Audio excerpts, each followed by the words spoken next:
So we are 1 week into 3.18, and although it got a pretty shaky start, they have nerfed a lot of the outliers with some of the, changes that they made to the Arch Nemesis mods and rare mods and magic monsters. They've nerfed a little bit of that. Console people are starting to play the game. They're getting their patch released. Everything is going a little bit better than it was before. And you're probably wondering, hey, I'm starting the league late. What build should I play? Or maybe you're looking for a second build because your first build didn't turn out too great. Well, I'm going to take a look, as I usually do, at the snapshot of the current meta, what ended up being good, what ended up being bad. So remember, boys, if you're enjoying this content, make sure to give this video a like, subscribe to the YouTube channel, hit that notification bell to stay up to date with all the latest videos. And without further ado, let's get into it. Great, so let's talk about builds that ended up being very popular on 3.18 League Start Week. We are exactly 1 week in, and this is going to be kind of an overview of how things went, what builds ended up being good, what builds ended up being bad.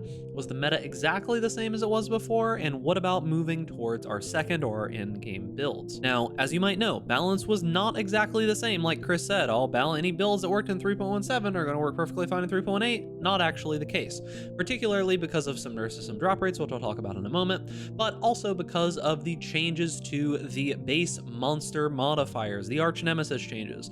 They have put through a slew of changes that have already gone into effect at this point to make them at least a little bit more acceptable. However, it's still a problem. They're apparently still working on it, and hopefully they get things together sometime soon, but it looks like we're going to be losing a lot of dev time that could have been spent on 3.19 because they decided to push a obviously not well enough thought out change to basically every single bit of content of the game. But that was then, and this is now. The big change that I'm personally a little bit upset about is the fact that Ashes of the Stars is 43 Exalt. For notice, that's more than Headhunter is right now. Rest in peace, Headhunter, by the way. But Ashes of the Stars is 43 Exalt. Crystallized Omniscience is 55 Exalt. This is later in the evening, so there's not as many people on. But earlier on the day, when we were looking this on my stream at twitch.tv/BigDucks, which you should go follow, by the way, they were about the same prices with like 5 times as many available. There were like 60, 70 Ashes of the Stars available, still 40 plus Exalt a piece. Now, there have been some people saying that after some testing, it's been a roughly 1 out of 40 drop rate, which is kind of ridiculous, seeing as it was like 1 out of 5 before or something like that. So it kind of makes sense that they're this expensive. However, I feel like maybe it's inflated a little bit, just a tiny bit maybe. And also there might be some price fixing or something going on here, but the problem is that there were so many builds that use these 2 amulets that were kind of like the bread and butter builds of secondary characters, or trying to push a little bit further in, or making some certain kind of cool builds work. I personally expected these items to be maybe 5 to 10 Exalt. That was my guess. 10 Exalt towards the beginning, and then slowly creeping down to about 5 Exalt each later on. Not 40 to 50 Exalt an item. They are bona fide chase items at the moment. This is more expensive than Headhunter currently is. So I even had to change my plans on what build I was going to play because I didn't want to spend 43 Exalt plus the extra 30 or 35 that I needed on gear for my character. So I'm not going to be playing Ice Nova. It's kind of annoying, but it is what it is. Same things goes for Crystallized Omniscience, and once again, rest in peace, Headhunter. Now, talking about the actual builds and what ended up being good, what ended up being bad, I would say that most of the builds that were good in 3.17 ended up being pretty solid in 3.18. However, we saw a similar lack of variety early on. However, there was one build that made an explosive kind of boost in popularity this league, and that was Righteous Fire. If we go back here to week 1 of Arch Nemesis League, you will see that it was mainly Summon Skeletons, Explosive Arrow, Lightning Strike, Poisonous Concoction, Seismic Trap, so on and so on. Righteous Fire was down here at 3%. This is on week 1 of Arch Nemesis League. If we go to Sentinel for the current snapshot, which is week 1, we are currently at 14% Righteous Fire, 10% Seismic and Exsanguinate Trap, and then everything else down below. So people kind of realized that, hey, maybe Seismic Trap is really good, like I was telling everyone, and it ended up being really good. However, Righteous Fire ended up being extremely popular, and a lot of people are playing it. Now, is this just because people like the build? Did it actually do well? Well, let's talk about Righteous Fire first.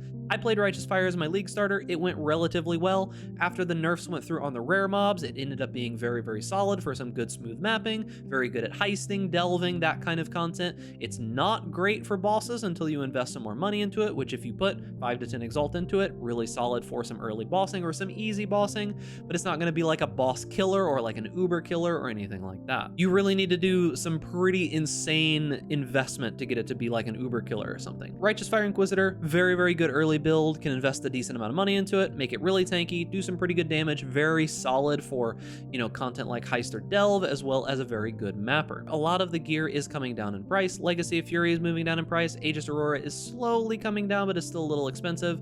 Melting in the Flesh, Death Rush, all of these items are coming down in price very slowly. However, Ashes of the Stars is not. So if you're wanting to push into the very, very top end game of the Righteous Fire or any build that uses Ashes of the Stars, good luck. It's about 45 Exalt currently. Now, talking about the builds that end up being very good mappers in general, this is going to be things like Lightning Strike, things like Corrupting Fever, things like Spark, Poisonous Concoction. These are builds that did really well for clear. Corrupting Fever being one of the better ones here. Lightning Strike is still okay, but it's mainly people who are doing like, if you look at the Lightning Strike percentage right now, it's mainly people who are doing like the aura version of it with Champion. If we go back towards like day 2 or something like that, Lightning Strike was almost all Raiders and Berserkers, so Lightning Strike's a little bit inflated right now. It's people putting in a bunch of gear. You'll see like they're running a whole bunch of like the buff manipulation and all that kind of stuff. The Corrupting Fever build by Rue, just the Wander Kinetic Blast is doing extremely well. Very, very good for clear. And if you are looking to make some pretty good money off of the fact that Ashes of the Stars is so expensive, if we go and look at the invitations, now, this is for Ashes of Stars and for Omniscience. If we look at the Screaming invitations are currently about 1 Exalt for a Screaming invitation, and then the other invitation, which I don't remember what the name of it is, Incandescent invitation, these are 1.1 Exalt. So if you want to spam maps to drop these invitations and sell them for pretty decent money, you could just make a really good map clearing build, which would be something like Corrupting Fever. Now, these builds aren't too expensive. They're mainly surviving off of Poet's Pen, Hemophilia, and some very basic items. There's nothing really too crazy here. It does take a little bit of gear to get up into like doing like high-end like red maps and such like that, but you can get some pretty solid stuff going with just like the Gull and doing some like shrine farming and things like that. If you're looking for a very good clear build that is very good for making early money without having to do any of those crazy bosses or anything like that, might be a good idea. Now, going on the complete opposite end, we're going to talk about bossers, and as always, what I like to say is that if you want a bossing character, you play Seismic Trap. Now, it is currently at 11% for the people who are playing, you know, traps, and 89% of that is Seismic Trap. So it's mostly Seismic Trap, a little bit of Fire Trap, a tiny bit of Ice Trap, and an even tinier bit of other traps, but it's mainly Seismic Trap. And as I said previously, Seismic Trap, king of bossing. There's not really anyone that's going to dethrone that early on, especially when the big boy amulets are 40 plus Exalt. Now, let's talk a little bit about the Necromancers, because they have 2 very interesting builds which are kind of in a little bit of flux right now. So there is the Summon Skeletons build, which is doing very well. If you want to play Summon Skeletons, it is a good time to do it. People are selling off a lot of their summoner gear. There's a ton of the Summon Skeleton minion helmets that are flooding the market right now. The price of those are going down. So if you're interested in buying people's gear who are done with Summon Skeletons and they're trying to move to something else, might be a good idea to pick up that gear right now.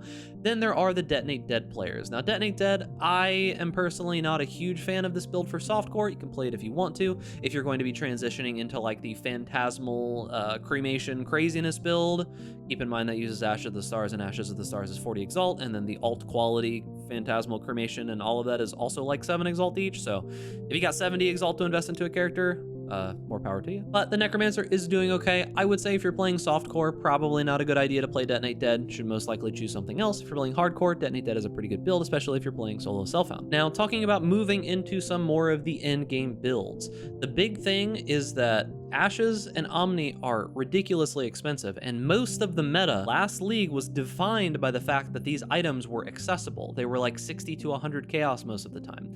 Most of those builds that relied on those to, you know, get some of their like abilities and auras and things working are basically unapproachable for 99% of the like community now, because I don't know how many of you can easily just say, oh yeah, I'll spend 40 Exalt on an amulet, whatever, 50 Exalt is fine, no problem. I'm sure not very many of you are like that. Some of you, sure. I don't think most people are going to be able to afford that. So moving into some builds, we're probably going to need to be looking at builds that aren't really so Omni or Ashes focused.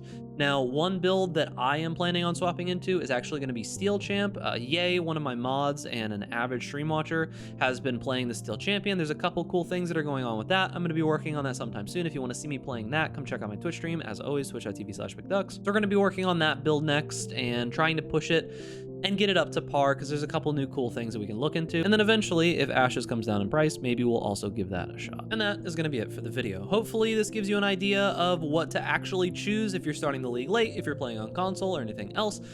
The choices are relatively similar, with one major outlier that is a little bit different now, which is RF, and besides that, everything ended up being about the same as it was before, except Ashes and Omni are like 80 times as expensive as they were previously, so don't expect to be able to play one of those builds. But remember, boys, if you're enjoying this content, give this video a like, subscribe to the YouTube channel, hit that notification bell to stay up to date with all the latest videos, and stay safe out there in Ray class, and I'll see you guys in the next video.